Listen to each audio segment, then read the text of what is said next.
Okay, which are your doubts? First of all, the last one. Look at that. This equation x square plus a mod x plus a plus 1 into x square plus a plus 1 into mod x plus a is equals to 0 has no real root. Then a. We need to think about a. Whenever this equation has no real root and whenever this equation has real root. That's what we need to think. Okay? Right. For the space I erased it, and then you just observe this. Since modulus of x is involved here, I just rewrite this x square as mod x square plus a into mod x plus a plus 1. This is the first term of the product. Whereas the second term of the product can be written as mod x square plus a plus 1 into mod x plus a is equals to 0. The given equation has two terms in the product. Since mod x is involved, I just rewrite that x as x square as mod x square into two terms. Now just this term is as it is, mod x square plus a mod x plus a plus 1. And whereas we have a chance to factorize this second term, this is just the product of mod x plus a into mod x plus 1 is equals to 0. Just observe it. The product of these two is simply the second term. Now we need to say that this equation has no real root. Whenever this equation has no real root, at that position we need to think about a. See, this is 0. Since mod x is involved, I am going to discuss the problem in two possible ways. If a greater than 0, what will happen? Just observe it. If a greater than 0, that means if a is a positive quantity, see this mod x square is positive, a is positive, mod x is positive, this is positive, this is positive, this is positive, everything is positive. If a is greater than 0, positive quantity is equals to 0 is the given equation. So positive is equals to 0 has no meaning, right? And that's why no solution. If a greater than 0, clearly no solution. Whereas if a less than 0, product of these three is equals to 0. See, mod x plus 1 is always non-zero, so leave it, no problem. Since the product of these two is 0, this is equals to 0. This is equals to 0 in the sense mod x is equals to minus a. If a less than 0, this minus a is a positive thing, mod x is positive, so you have solution. If a less than 0, for sure you will get solution. Whereas if a greater than 0, you will get no solution. So this equation has no real root. That means no solution if a greater than 0. So at the end, this is your answer. On interval notation, we express it like 0 to infinity. Okay? Right? See, we discussed in two cases. If a less than 0 and a greater than 0. Whereas if a is equals to 0, if a is equals to 0, again you just think about it. If a is equals to 0, then also we won't get the solution. Okay? So at the end your answer is a greater than 0. Just have a look. Next problem. When you observe it, alpha, beta, beta, gamma, gamma, alpha are the roots of this equation for I is equals to 1, 2, 3. If you replace I with 1, then the equation will become like this. a1 x square plus b1 x plus c1 is equals to 0, and this equation has two roots, alpha, beta. So from there we will identify alpha plus beta as minus b1 by a1, alpha into beta as c1 by a1. In a similar way, if you take 2 in the place of I, the second equation has roots beta gamma and third equation has roots gamma alpha. So finally what we will have is alpha plus beta is equals to minus b1 by a1 and alpha into beta is equals to c1 by a1. Similarly, when you think about the second equation and it has roots beta plus gamma, that is equals to minus b2 by a2, and the product alpha into beta is equals to c2 by a2. Again, when I is equals to 3, you will get third equation a3x square plus b3x plus c3. This is also I, right? c3. If you replace I with 3. That third equation, as they mentioned, gamma alpha are the roots. There if you calculate sum of the roots, gamma plus alpha is minus b3 by a3 and gamma into alpha is c3 by a3.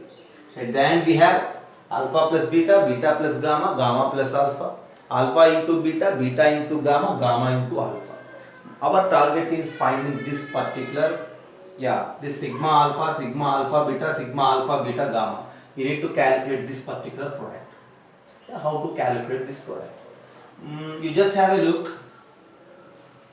Sigma, see, just think about this left side expression. Sigma alpha. Sigma is just summation, okay? If you know, that's good, otherwise just accept it. Sigma alpha means alpha plus beta plus gamma. Sigma alpha beta, again summation in a cyclic order. So alpha beta plus beta gamma plus gamma alpha plus sigma alpha beta gamma. Sigma alpha beta gamma in the sense just alpha beta gamma, that's it, okay? Alpha plus beta plus gamma, alpha beta plus beta gamma plus gamma alpha plus alpha beta gamma. What I do is, I just, for this expression, I just add 1 here and I will subtract 1 here. See, this total expression, when you observe, this is simply just nothing but 1 plus alpha into 1 plus beta into 1 plus gamma, okay? Minus 1, just have a look. 1 plus alpha into 1 plus beta into 1 plus gamma. See, what we do is, this is 1 plus alpha into 1 plus beta into 1 plus gamma, right? What I do is, I just write it like this. This is equals to square root of 1 plus alpha whole square into 1 plus beta whole square into 1 plus gamma whole square minus 1. Because the output, the result has some 1 by 2 in the power. Keeping that in the mind, I am expressing in such a way. Okay? Now, next step, what to do? See, square root of 1 plus alpha square into 1 plus beta square into 1 plus gamma square minus 1. I need to use all these things, but I think we are all familiar with this. That's why for the space I am erasing and I will continue from here. Okay? Sigma, see, under the square root we have the squares. So from there the continuation is this. Square root of, use it separate, 1 plus alpha into 1 plus beta and then 1 plus beta into 1 plus gamma and then 1 plus gamma into 1 plus alpha, and outside this square root we have minus 1 again, okay? So this is equals to minus 1 plus this we have. So that is equals to minus 1 plus square root of, under the square root, 1 plus alpha into 1 plus beta is simply nothing but 1 plus alpha plus beta plus alpha beta. Similarly, the second product and the third product. See, these two as one product, these two as another product. See, simplifying every time is not required, okay? And what is this 1 plus alpha plus beta plus alpha beta? Minus 1 plus square root of, see, alpha plus beta is b1 by a1 and alpha beta is c1 by a1. This is the first term. Similarly, we will get in terms of a2 and b2. When you simplify it, a1 minus b1 plus c1 by a1. So this is equals to minus 1 plus square root of pi of ai minus bi plus ci by ai. Okay, and that is k. K is minus 1. Just have a look. Okay, see, this 1 plus alpha into 1 plus beta is this 1 plus alpha plus beta plus alpha beta. This alpha plus beta is minus b1 by a1, alpha into beta is c1 by a1. Similarly, a2, b2. See, what is this pi? This pi is not a number actually, okay? Like sigma, this pi is another notation, okay? Sigma represents summation, whereas pi represents the multiplication, okay? So, product of these three is mentioned as pi, product of similar terms, okay? 1, 2, 3, like that. Have a look.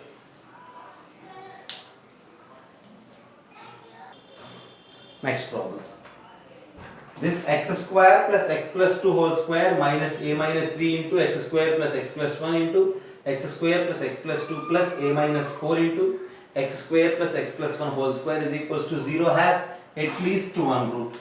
Okay, this given equation has at least one root, then we need to think about here. First of all, this is x square plus x plus 2 whole square, and this is x square plus x plus 1 whole square. This middle term has this product. What I do is I will divide everything with x square plus x plus 1. Again repeating, divide everything of the given equation with x square plus x plus 1. Then, okay, divide the problem with x square plus x plus 1. Then, how the question will become? Then x square plus, see, not with x square plus x plus 1, with x square plus x plus 1 whole square we need to divide.